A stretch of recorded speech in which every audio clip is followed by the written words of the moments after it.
You'll have to excuse my voice. I'm just getting over the flu, so bear with me for a little bit. Let's talk about the academic grades in Summit County schools. They're dropping faster than a pair of skis in the gondola.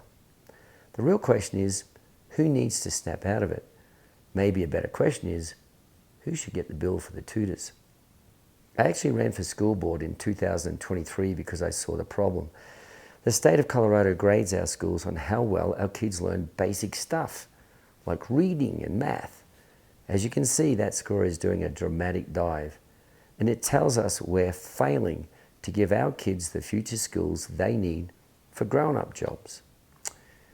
We could all just do the easy thing and point the finger at the school board, the superintendent, the teachers union, or even the teachers. But here's the kicker. Every time I point fingers at the folks in charge, I realize 3 other fingers are pointing right back at me. It's like a built-in guilt mechanism. Why? Because we, that's you and I, the grown-ups who vote, are the chief electors. We put these folks in office. Think of it this way. If you hired a professional to clean your house and they kept leaving it covered in dust bunnies and old pizza boxes, would you keep paying them? Of course not. We need to stop paying for dirty houses and start holding our elected officials to account, which is a fancy way of saying do your job or get fired. School board elections should be about, schools. But too often they turn into a popularity contest for political parties, and we forget about the actual students.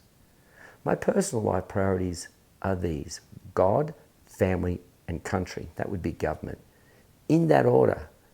So I have to ask, do I and you vote for political teams just because they're my team or your team? Or do I vote for the person who will fix the rot in our schools and stop the grade drop?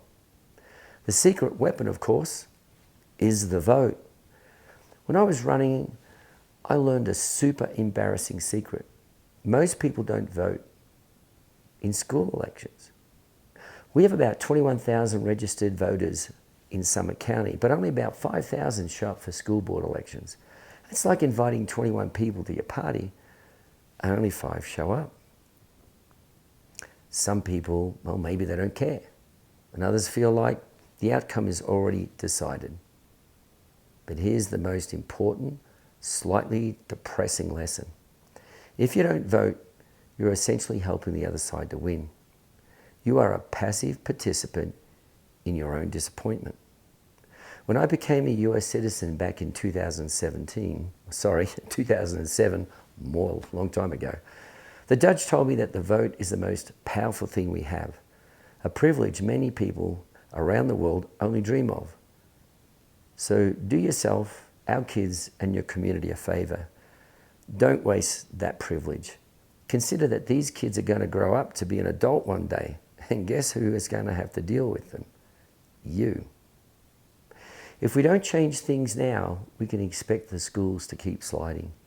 It's sad for what our schools could be, and it's tragic for what our kids' futures look like.